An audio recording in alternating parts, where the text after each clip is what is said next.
if you're going to go out there, you're going to build a business, make sure you know what kind of lifestyle you want first. There is no rule that says that making over a certain level of income qualifies you to run a company. Because there are a lot of people who have been there and done that, achieved what you want to achieve, but will give you advice that doesn't match up with your morals and ethics. This is the Coaches Council, made up of 6 elite coaches dedicated to serving and ending personal struggle for high performers in business, health, and relationships. As a collective, we have built and helped build 6, 7, and 8-figure businesses, dominate in multiple industries, coached and played in professional sports leagues, and developed some of the strongest and most intimate relationships, both professional and personal. This isn't your average podcast. It's for the hungry, the dedicated, the doers, for those that have a dream and truly want that dream to become reality. People who want to take action, leave their ego at the door, and own every level of their life. If that's you, then step into the Coaches Council as we rewrite the truths to living that high performance life.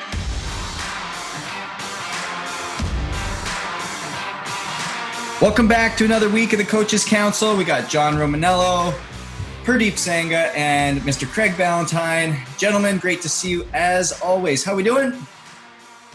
We got guns a-blazing everywhere. I love it. Finger guns everywhere. That's how you know that everyone is doing well. So a lot of things have been coming out lately, and especially with things opening back up and viruses coming up and schools looking at what they're doing. And Harvard and Princeton obviously just announced that they are 100% online this year and still charging the $50K to get in.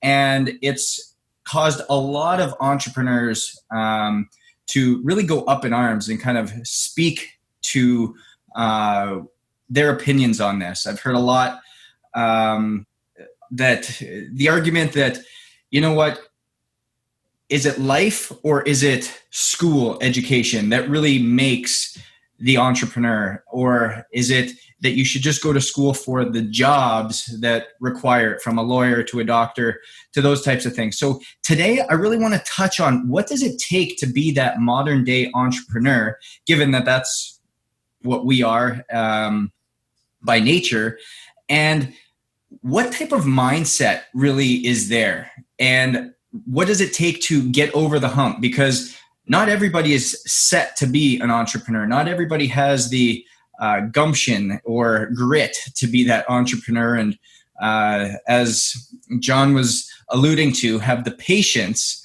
to really see the fruit of the labors that happen, much as it is to growing a mustache.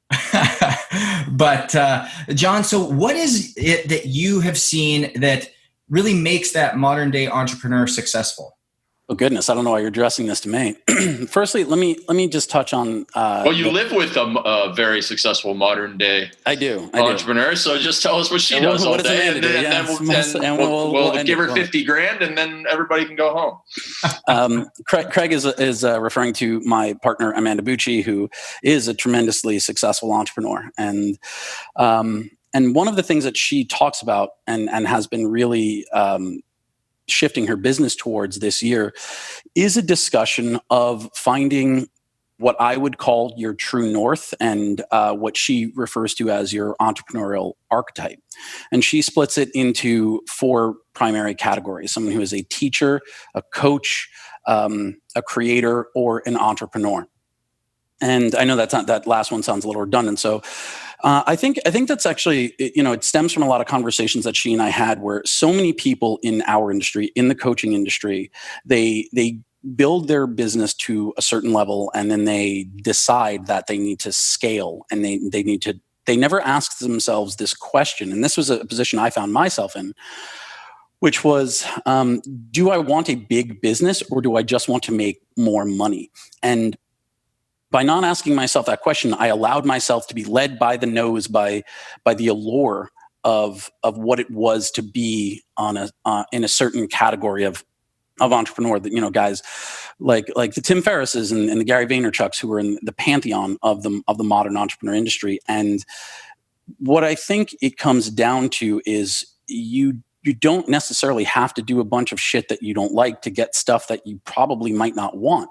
And for so many people I see, they're really great coaches and they're good at coaching and they're good at getting people into their coaching business. And then they get to a certain point and they're like, well, to make more money, which is maybe what they want, I have to build a bigger business, which means I have to take on a team. And now these people who are coaches and good in this one-on-one environment find themselves as executives. And they are now running a team, they're managing a team, and they become CEOs. And that is not something you get good at automatically just by being a great coach. And there is no rule that says that making over a certain level of income qualifies you to run a company. And running a business and running a company are very, very different. And we see this all the time in everything from the restaurant industry to the gym industry. Somebody is a really good server, they're fantastic at rapport, and then all of a sudden they get promoted to manager, and you've removed their most potent skill, which is serving customers, and trusted that they will automatically be able to learn how to manage a staff. Happens in big box gyms all the time. You take your most successful trainer and make him the personal training manager. And we do John, this. Do you know what that's called in business lingo? Tell me. The Peter Principle. Peter Principle, I believe, is Peter Drucker's shtick that everybody gets promoted to their level of incompetence. Yes. And we do this to ourselves within the entrepreneurial world, where someone like myself, who's a great writer and a good teacher, I really like teaching people. I like, really, really expounding on concepts. I don't love chasing clients around. I really don't love the babysitting that goes with coaching. And so I can only, if I really want to be successful and not hate my business, I can only work with a very self-motivated type of client. And so depending on the type of business you're in, if you really want to decide, what is my archetype? Do I love coaching? Do I like working one-on-one? And you have to be, if you want to grow the company, you have to be willing to outsource and delegate. And I think that the vast majority of people who are good in one-on-one settings, the first hire that they make should not be someone to replace them. It should be someone to guide them, someone like an online business manager and eventually a CEO. Because this old mantra of you should be working on your business instead of in your business is really only effective if you see yourself as an executive, as the head of a company, and not as someone who is really good at generating income by leveraging this one skill set. And I think what the modern entrepreneur needs to do is figure out, what is the thing I want to be doing every day? Where are the places that I suck at that I want to grow and will be enjoyable to me, versus where am I leaning into my weaknesses and trying to buttress those up just because I'm trying to check the list of items that other entrepreneurs say I will need to be good at to get to the thing that I want. So find whatever the true north is. What do you want your company to look like? For me, I like making 7 figures a year. I would double it if I could, but not at the expense of my happiness. So, John, how would you go about figuring out for that modern day entrepreneur what category they fall into? Are they that coach, teacher, creator, entrepreneur, true entrepreneur? And how do you start navigating those waters to be successful ultimately? Well, the easiest way is to take the entrepreneurial archetype quiz that Amanda has created. So it's very much like a personality quiz, like an MBTI or something like that. But it just hones on, like, what are the things that bring you joy and what are the things that feel like they're sucking the life out of you. Like I can't imagine a world in which I like doing payroll and doing the administrative work that often comes with running a business. But there are people who love doing that, who just like they're looking to be someone's online administrator. And I see so many people getting caught in the weeds thinking they have to learn this and do this shit and not know really how much energy it's taking from them, what the opportunity cost of that is. So at the very outset, ask yourself, what do I want for my business and what do I want from my business? Where do I want it to fit in my life? And it's not wrong to say, I want to not do that much shit and make a lot of money. That is not a wrong thing. So you'd have to focus on building an audience and building a skill set that is highly profitable. But you don't have to then manage a team and do all those things. You might have to hire someone to do that. Just be willing to say, this really feels wrong for me. And if it is an absolutely integral component in the type of business that you want, find someone you trust to do that for you. Because you cannot be happy doing things that make you unhappy. Can't be done. So you found out you're a coach, you're a teacher, you're a creator, you're an entrepreneur, you've taken the archetype test, you figured it out. Craig, what's your next step? Why don't we try and actually sell something here? Like that is actually how a business works. So I definitely know that you don't need to go to Harvard to become an entrepreneur. And most of the successful people that are entrepreneurs dropped out of Harvard, like Gates and Zuckerberg. So what you need to do, though, is not worry about the little stuff like go and get your LLC or your sole proprietorship. I get a lot of people hung up on that stuff. You need to figure out what problem can you solve for people? What problem can you solve for people that they will pay you for? Once you have solved that out or figured that out, then you can identify, all right, is this a viable business that I would run? And then you have to pass my quiz, which does not put people into 4 categories. It's simply a yes or no answer. And the quiz question is, drum roll please.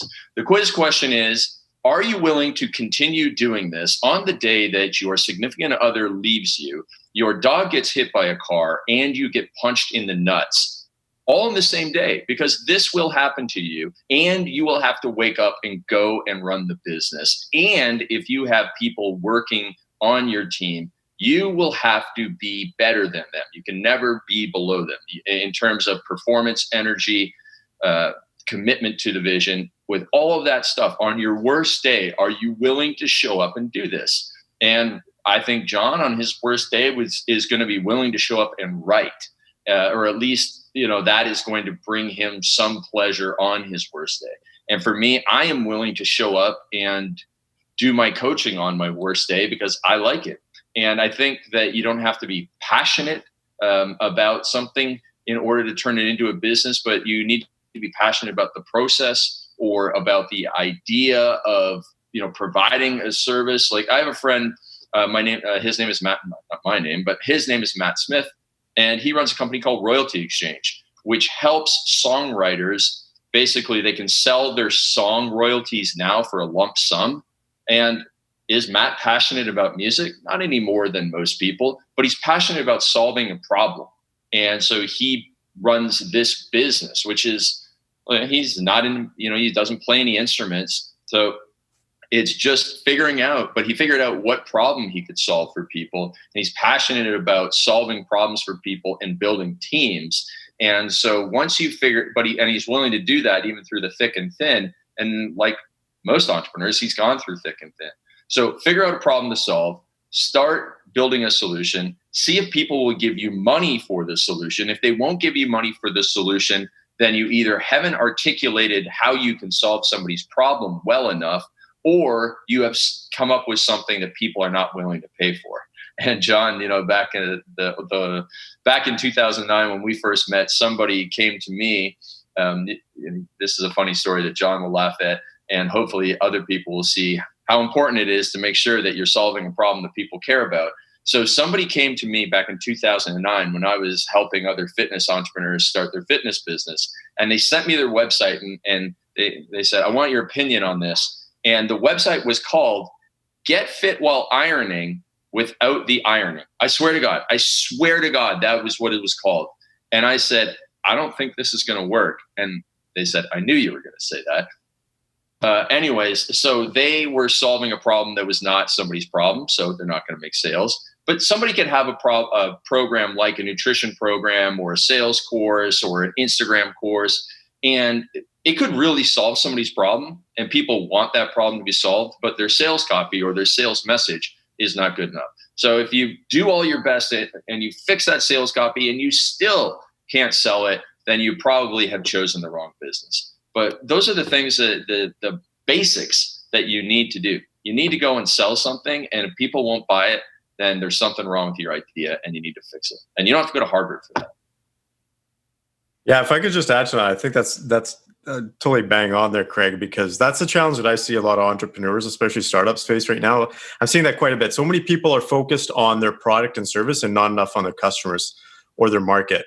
And I think if someone's going to get into business or someone wants to grow their business, it's important to know your customers inside and out. If you know your customers, I think that's where successful entrepreneurs really become successful, is because they know the market that they want to serve. and they know their market very well. And so a lot of people get stuck because they're focused on, okay, I got to make sure my product is perfect. I got to make sure my service is perfect.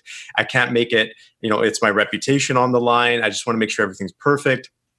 And they spend so much time on that, and they forget that ultimately, if you don't have a customer to serve, your product and service doesn't mean anything. So if we take a look at the best people out there, we talk about the Elon Musks, for example, the Steve Jobs, even the Bill Gates. What were they really good at? And Elon Musk just showed this with the new Tesla truck that he launched, is they're good at marketing. They're able to sell a concept or a principle or solve a problem conceptually. It's not necessarily having a perfect product or service. So for me, that's what really stands out. If someone wants to be successful, wants to go down that business path, I think it's important to just focus on the customers. But you also talked about education versus experience. And this is kind of where I'm a little bit biased, you can say, and because I kind of come from both worlds. So I've been to 6 different business schools.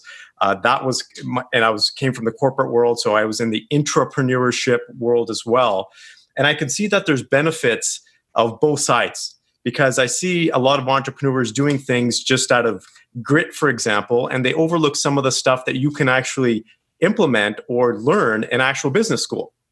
So I think there's some benefits to both sides here. The other thing that I see is when an entrepreneur goes from one successful business to another, sometimes they use the same principles or strategy, thinking that that next business is going to be the same thing. They're going to be able to build it the same way. They're going to be able to service the customers the same way because they've been successful in the past. That's not necessarily the case. That's why I like to do a little bit of research from the academic standpoint, because if you take a look at what's actually worked overall for multiple different businesses, you can actually pick and see the commonalities from that standpoint. So I think there's the best of both worlds. I'm not favoring both. I think, when you go into and you become an entrepreneur, I think you learn things hands-on. I think there's a difference between being street smart and book smart, but I think there's definitely benefits for both. Now, in doing that, the big thing that I think we're pushing here is not that, you just go out and wing it. You don't go to school, you just kind of have your idea and you go for it.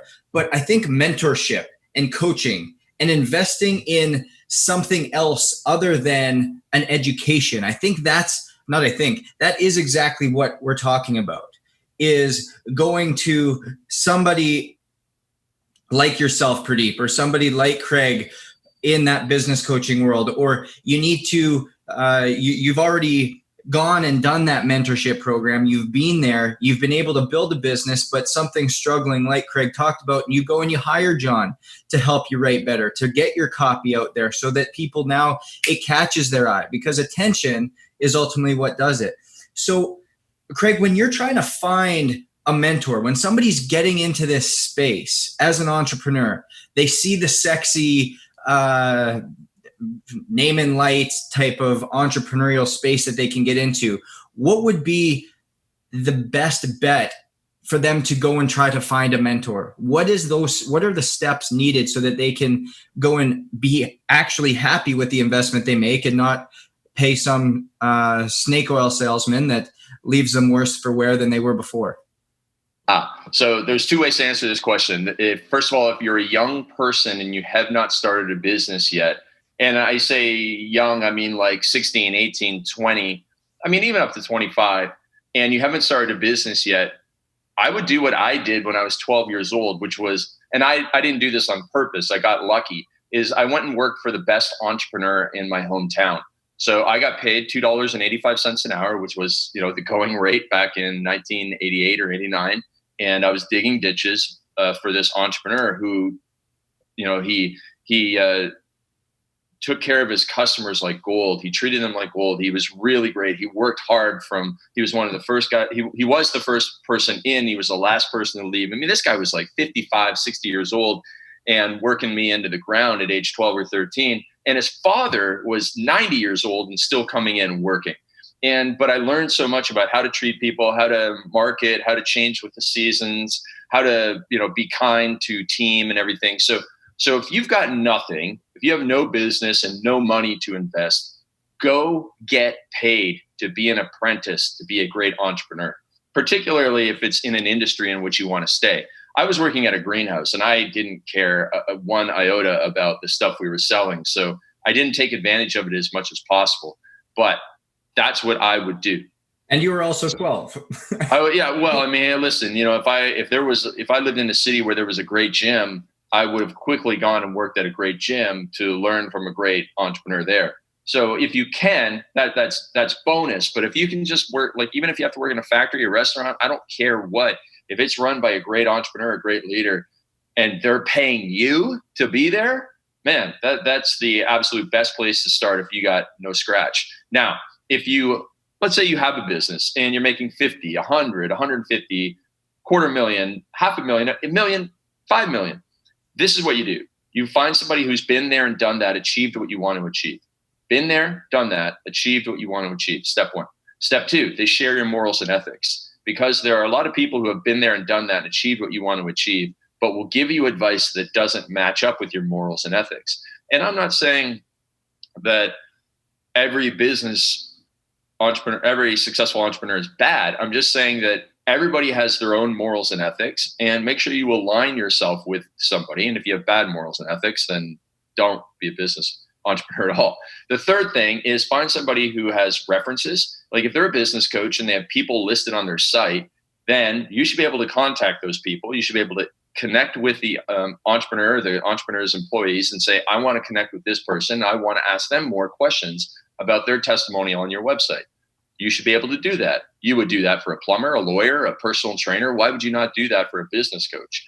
And then you should try and have some connection and make sure that you have a rapport with this individual, whether it's going to one of their events, whether it's simply watching some of their content and saying, like, yeah, okay, I see their, like, for me, like, I don't have a lot of female clients because I'm not the type of person who really does well with, I'm very blunt in my answers. I am, very aggressive in my marketing. And, that aligns with some women that I call alpha females, and they call themselves that too. So I'm not, only labeling them. Every time I say you're an alpha female, they go, yeah, I know, totally. And they like it. But I don't have a lot of female clients. I have a lot of male clients who are over 35, who have 2 young kids and who want to be the next Bedros Keuilian. And they read Man Up and they saw on page 54 and 55 how Bedros described what I did for him. Those are my clients. They respond well to me. I respond well to them. And so I make my content for them. And when they have a little interaction with me, they go, yeah, you're the guy for me, who's going to call it as I see it. You're going to give it to me straight. You're going to hold me accountable. I want that from you. Heart-centered businesswoman who's in California, who, has something more along the lines of, holistic wellness or spiritual stuff. I'm not your guy. I appreciate and I understand your business, but you and I are not going to do very well. I've had clients like that, and some of them lasted like a year with me, but not like my 5-year clients. And I would say to them, go and work with my former client, Natalie Benson, or go and work with Amanda or Shanda Sumter, go find the right person for you. I'm just not that person. So those 4 things, the been there, done that, achieve what you want to achieve, shares your morals and ethics, has references, and has rapport with you. That's how you find your mentor. And that's what I did when I hired Tom Venuto in 2006, my first coach. He checked all those boxes and helped me make more money in 3 days than I had in at least the 3 months, if not the 3 years before that. That's such great advice, because I think finding mentors at any point in your entrepreneurial journey is the key to continuing to be able to thrive, continuing to be able to get new information and be able to push you forward and challenge you. And like you said, hold you accountable to those changes you're wanting to make. Now, in getting to a lot of steps, whether it's making your first 50K, making your first 500, making your first million, whatever it is, there's a lot of intestinal fortitude that is needed and a lot of patience. And John, what is it? You're so good at patience, because we've seen it in multiple areas, not just in business, but in your facial hair growth as well. But and writing books. I mean, writing books, you got to be patient and bleed for it. So John definitely shows patience and persistence there too. Absolutely. And getting tattoos. I believe you have to have patience for that. Also true. Yes. You mean you didn't just those? You don't just rub them on. No, there's like water no. It's like 90 hours of work at this point. What is the specific question? So the specific question is for people who have. What does it take to truly get there? Because hearing entrepreneur, it's sexy. You've got the guys like Grant Cardone. You've got the guys like Gary Vee. We've talked about these guys who have their names in lights, have built it up. It's sexy. It's fun. You're your own boss. It's what everybody wants. But what is truly needed to become successful in any space as an entrepreneur? Well, you have to be at least reasonably good at what you do. You don't have to be the best, and the best people are often not at the top of the game. I mean, sometimes somebody comes along that is so world-changingly good that they are successful simply because of talent and not because of organizing the other components that I'll get into in a moment. But you often have people who are incredibly skilled and they're not at the top of the game. They're not well known because they don't have their life set up for success, or they don't have their personality is not set up for networking in the way. Some people are just like really abrasive and they like just don't work well. Whereas someone like me I'm a charmer, I'm a schmoozer, and I love people. I love going to events and meeting people, and I will always walk out with a few new friends who I'm willing to run through a wall for and who are willing to do the same for me. And I think in certain areas of what I do, I'm in the top percentage of my contemporaries. But there are areas where I was able to be like, yeah, I'm like okay at this. And you don't have to be the best at everything you do. You can have areas of what you do where you are just proficient enough. And just to go back to something we all understand, which is fitness.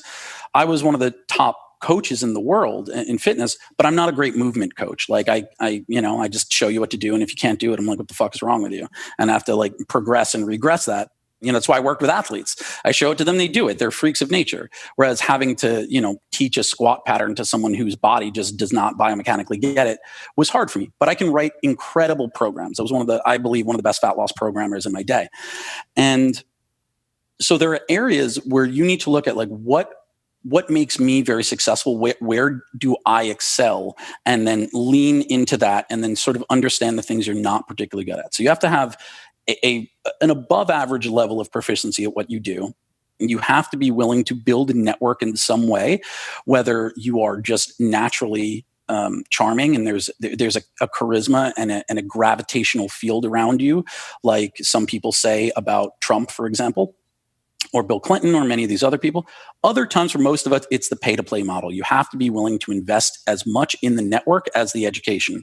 That's why I stand so strongly in favor of mastermind groups, because you're paying to learn, but you're also walking out with like 15 to 25 new associates. And that's really very valuable. So you have to be willing to build a network in some way. No man is an island, nor is any woman. In terms of the patience, you have to be willing to look through all of the aphorisms and the maxims and the cliched, hackneyed expressions that get floated around on Instagram and see them on a deeper level.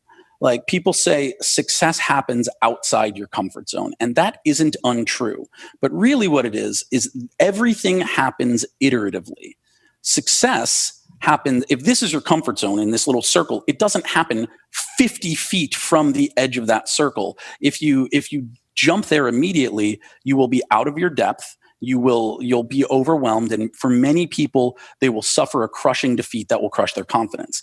Success happens iteratively by expanding your comfort zone, by stepping out of it a foot at a time.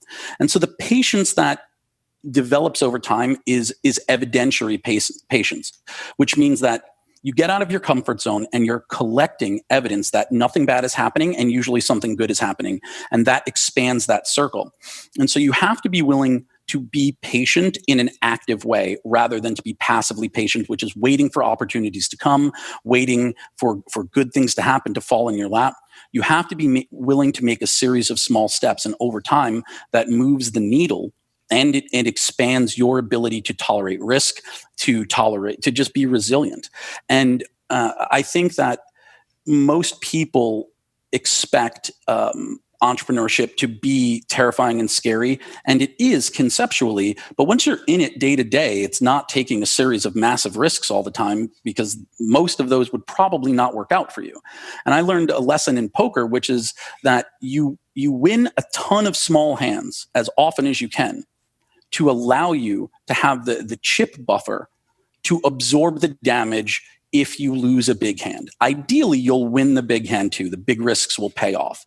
But as a poker player a semi-professional poker player for like 9 years of my life, having big fluctuations to my chip stack over a single game taught me to just be patient and pick my spots. And, having as many little wins as possible to be able to gather the evidence that success is a learned habit and that you can win. That's an area that I think most people aren't aware of going in. It's not just taking the big risk and swinging for the fences and home run after home run. If you look at the sort of Moneyball process, it's where can I get the most singles that will move me toward that goal. So when I see a great opportunity and I want to wind up and take a big swing, even if I miss, things are in a good spot. And I think that having active patience, where you are making small steps and developing your ideas iteratively, that's a type of patience that most people don't recognize they need to cultivate. We'd be remiss if we didn't take this time to thank our sponsors that allow us to reach you each and every week. The Coaches Council is powered by Canai Brands, a lab-tested, all-natural, pure hemp CBD company without the presence of THC. They encompass our passion for health, wellness, and fitness that we have on the Coaches Council. Visit canaibrands.com and at checkout, use the promo code COACHES20 to enhance your wellness journey. I've never heard it described that way in terms of active patience and how everything happens iteratively. And it's growing your intestinal fortitude that takes patience, and your risk tolerance that takes patience, not the actual growth of what you're obtaining. And I think that is very eye-opening. Pradeep, with a lot of the people that you've worked with, taking John's idea of active patience into consideration, what have you seen from the people you've worked with, and even in building your business and stepping into the role that you've gone from working in a major corporation, wanting to be that CEO, to now being the coaches of CEOs? How do you take that and apply it to somebody in a real life situation? So are you referring to the active patience piece? Correct. Yeah, that's an interesting question, because learning patience, that in itself can be a challenge. I don't think everybody has the patience. It depends on the particular individual. Some people, like I'm extremely patient. My wife's not very patient at all. And so every person has their dynamic. So I don't think you can teach, I shouldn't say that. I don't think everybody's prone to be in terms of learning patience. I think everybody goes at their own pace. Ultimately at the end of the day, because I know I have my counterparts, for example, that are entrepreneurs, and they're just go, go, go, go, go, right? And for them, if they're working on something and they're not getting results within a short period of time, they're on to the next thing. So I think it depends as well. I think it's very dependent on the situation. I think it depends on the person and what fits your personality. Some people just don't do well with patience. Some people do great with patience.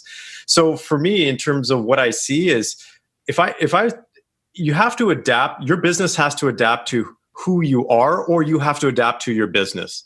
That's basically the way it is. And that's why I like to work with guys the opposite direction. I ask them, what kind of lifestyle do they want? What kind of, you can say, free time do they want? What kind of emotions do they want to have at the end of the day or on a daily basis? Because then you can determine what kind of businesses they want. Because some people, you can ask them and they'll say, I don't want to be patient. I want to have like a life where I'm just go, go, go. I'm constantly doing things. So the business has to reflect their end goal. And I think that's why a lot of people get into trouble when it comes to entrepreneurship, because they start building a business that doesn't fit the lifestyle that they want. And then they live their entire lives like that. And I'm flabbergasted in terms of how many people actually do that. They'll spend their entire life in that business. and then they can't even retire because they're so used to it. And so people end up getting screwed up. And I might have shared this with on this podcast before, but my wife works in oncology, and she works with dying patients all the time. And one of the most, you can say, recent touching stories that we've had come to our home is that this gentleman had basically cancer, and he said that this cancer was the best thing that happened to him, because now he's forced to spend time with his daughter, because before he was into his business for his entire life, and now that he's got cancer, he's got no choice but to slow down.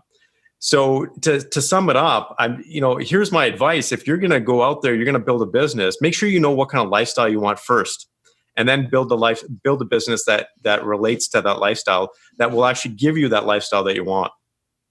It's worth mentioning, I think, that sometimes you have to learn that lesson the hard way, right? And the thing that if we could, we would all love to caution you, the listener, away from building something that you wind up hating, but you might not know until you get there. Like, there's so much in the conversation, in the culture of entrepreneurship, where you might think that scaling is the answer, and then you get caught up on that, that ad spend treadmill where you think that just around the corner is the thing that's going to break it and make it profitable, and you're spending all your time doing that.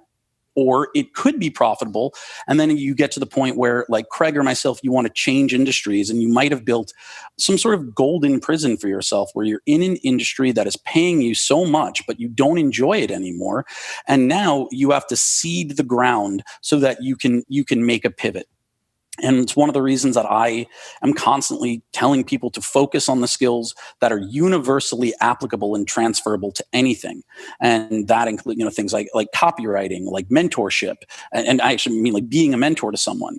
The communicative skills that allow you to talk about anything with a level of authority and clarity that even if you decide to make a hard left turn and jump from fitness to Craig is doing productivity coaching. There's some shared DNA there, but both Craig and I have, over the time we've been in business, made some pretty radical shifts. And focusing on some universal things are helpful. But to Pradeep's point, in an ideal world, you would know exactly what you wanted to do. But so much of figuring out the type of life you want is figuring out the type of life you don't. And there's a season for everything, right? Like a lifestyle business that allows you to travel the world and buy drinks for your friends and do all like that is really exciting when you're 25. And then if you've built a business that is pretty profitable and only requires you to work 4 hours a day, and now you're a grown man and you have like a wife and kids, and you're just like, I got to fill my time with other stuff because the people in my life are doing other stuff. You might want to dive into something else. Or to Pradeep's point, like having a business that requires your every waking move makes you feel important. And in your late 20s, like it gives you purpose and meaning and validation. And then you get to the point where now you have children and you need to step back from that, but doing that reduces revenue. And there is so much fluctuation that's going to happen. These lessons are almost always learned the hard way. And so for so many of you listening, you're going to hear these words and they're going to enter your head and they're going to bang around, and at some point they'll settle somewhere, and they may not change any of the behavior, the decisions. They may not change the path or the trajectory that you're on. But 3 or 4 years from now, you'll come back and listen to this and you're like, that was the thing I needed to do to get to the place where now realize the type of business I want is different than the one I have. And the ROI of that lesson is incalculable. So it's okay. Sometimes you only get there by making the wrong turn. It eventually leads you home. And entrepreneurship is all about taking action. I know Craig always talks about that. Action relieves anxiety. And the more that we can take action, the more that we're going to learn. In understanding that, I want to go to each one of you guys, looking back on yourself as an entrepreneur coming up. And if you could have had one lesson that you could take from entering into this ground space as a virgin entrepreneur, what would that lesson be? And Pradeep, I'll start with you. I think for me, it's following my gut. So I think that's, if I take a look at from when I started to where I am now, I kind of did a whole bunch of circles as to, what John was talking about.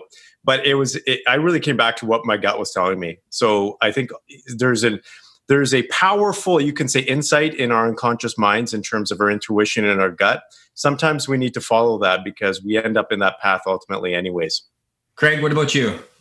Get the mentor earlier. So I waited 3 years too long to get one. And this is not self-serving. It is absolutely 100% true. And if you can't get the mentor, at least ask for help earlier. Ask for help. Put your ego aside and ask for help. For me, I think it would have been a recognition of the importance of a really, really long view. And understanding with that long view comes knowledge that whatever is hot will cool. And whatever you're doing that's working now and is generating a lot of income and a lot of revenue, at some point, either that modality or that revenue stream, whatever it is, will cool off. And you really should be building both your business expenses and your life to some extent around you don't live at the red line, as I did in my business for a while. And understand that entrepreneurship is it's a vehicle to wealth, and it might be it's currently the Tesla of vehicles to wealth, but that doesn't mean that the other vehicles don't have value. And if you are in an entrepreneurial business, if you have started something for yourself and you're generating a lot of revenue, take a look at how some of the wealthiest people in the world have become that wealthy. I don't know the exact statistic, but I know Berkshire Hathaway talks about this a lot.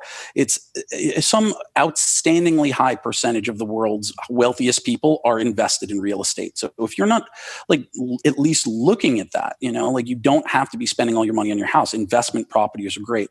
If you have an extra 10K to blow at the club, and that is a place I want everyone to get. I want everyone to get to the point where they can, without guilt, just go to the nightclub and just whenever nightclubs are a thing again, whatever it is, to just treat yourself. And, whether it's that trip to the Galapagos, whether it's blowing it at a nightclub, whether it is, just balling out at Burning Man. But if you have 10K for that, try to carve out 2 every month and throw it in an index fund, whether it's the S&P, all of these things that more traditional paths of wealth generation incorporate, do those too.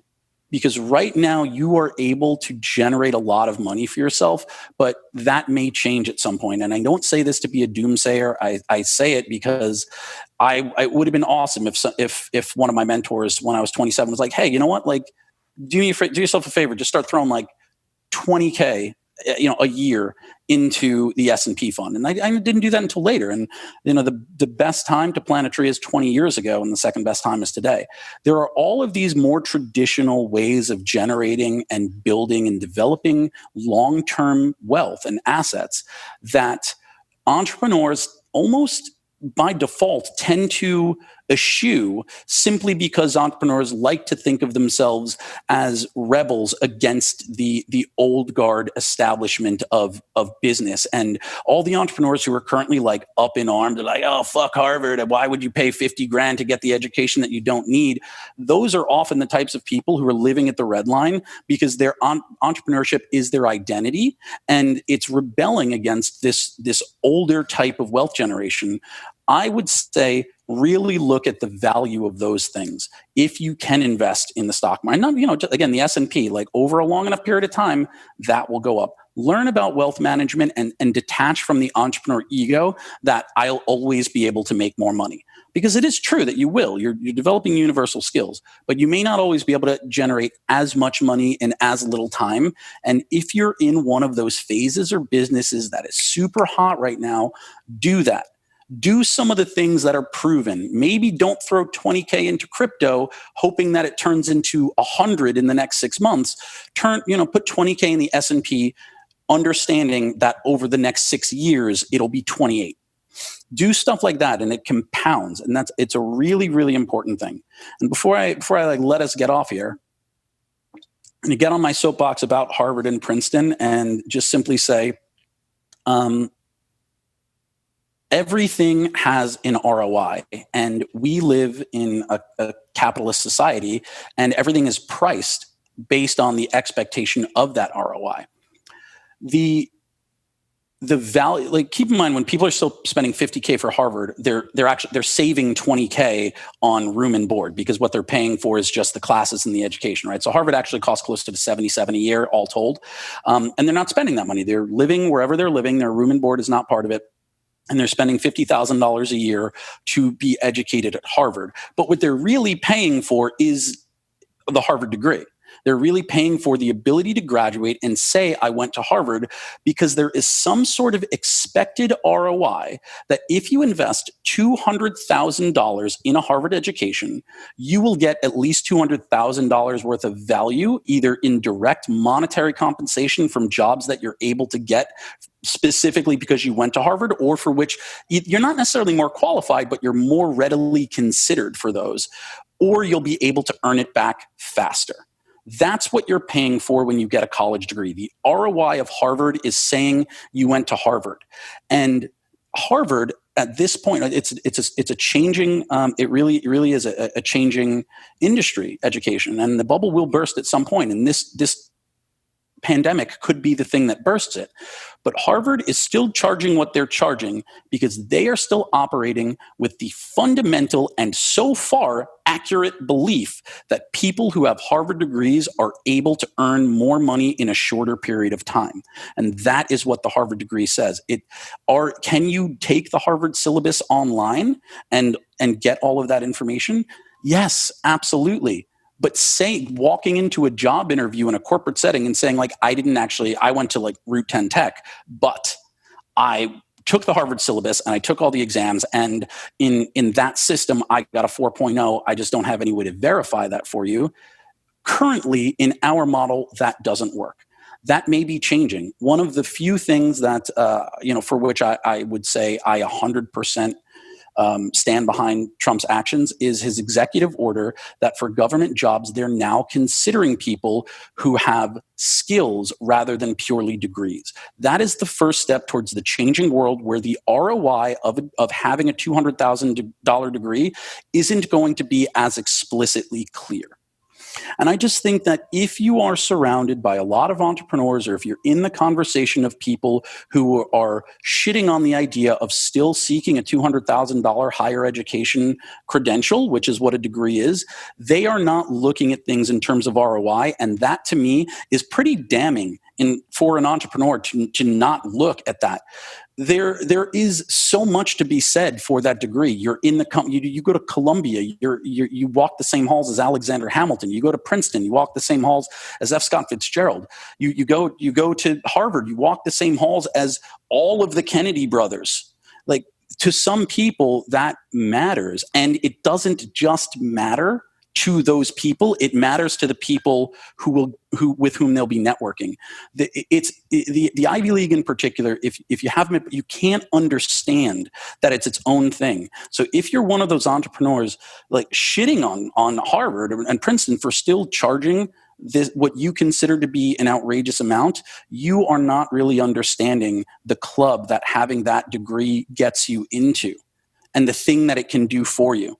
And so I'm saying that not to defend the outrageous price, because I think the moment capitalistic principles entered into the pricing of higher education was the exact moment college was going to eventually get too expensive for most people, and I think it's there. And I really do think that needs to come down. So I'm saying this not to defend Harvard, but I'm saying what I want you to do is cultivate the exact skill I just demonstrated, which is the ability to see what everyone else is saying and find what they're missing. And underneath the kernel of all of it is ROI. Is the investment in anything worth it? And currently, high-priced masterminds and mentorships, that's really just that's the educational pedigree we are creating as world builders in the entrepreneurial sect, right? Like when somebody has been mentored by Craig Ballantyne and now you're thinking about working with them, automatically that carries some weight. Right? So Craig isn't quite the same as Harvard, but there's a weightiness to the idea of that education that we are projecting onto people. and taking from them. And the ROI, again, of going to a place like Harvard is the weight of that name, plus the people you'll meet there who are also going to be in that group of people, just as the ROI of paying $25,000 for a coach or a mastermind is the education itself, the association with that mentor and the weight their name carries, and being in the room with other people who are going to go on to do great things. So it's really not that different. Yes, the information is out there and you can get it for free, but a place like Harvard, a degree like Harvard or Princeton does something that very few other things have done in the history of mankind. It's a type of educational aristocracy that you can buy or rent your way into. And yeah, I do believe we're at the point where like that is going to change. But Harvard as a business model, why would they start discounting it if we haven't seen the evidence that it's no longer going to be worth the investment? That would be stupid. So if you're an entrepreneur and you're shitting on Harvard, shut the actual fuck up, because you're asking them to change one of the most profitable business models in the world. And that is a dumb thing and proves your incompetence at what you claim to be good at. No, John, I mean, I couldn't have summed it up better. Basically, as an entrepreneur, take a look at where you can get that ROI. Just like Craig had said, find out what you're selling. Is it sellable? Be around a network that has the ROI of a Harvard, of an Ivy League, that's going to pay off in the long run. Because when people say you want to go fast, go alone, you want to go far, go together, it could not be truer in the state of entrepreneurship. So with that, guys and girls, have a phenomenal week. Stay hungry, stay humble. Thank you so much for joining us for another week of the Coaches Council. If it wasn't for you viewers and listeners, we wouldn't have a platform. So again, it's all about you guys. And we want to give you a reward just for listening. We want to give you access to each one of our coaches for a little bit deeper, intimate experience. So if you go to coaches-council.com, coaches-council.com, subscribe and like to whatever platform you're viewing on, you're going to be entered to have that one-on-one experience. So be sure to go coaches-council.com and really interact with us, because we would love to interact with you. Until then, stay safe, stay hungry, stay humble, and thanks for listening.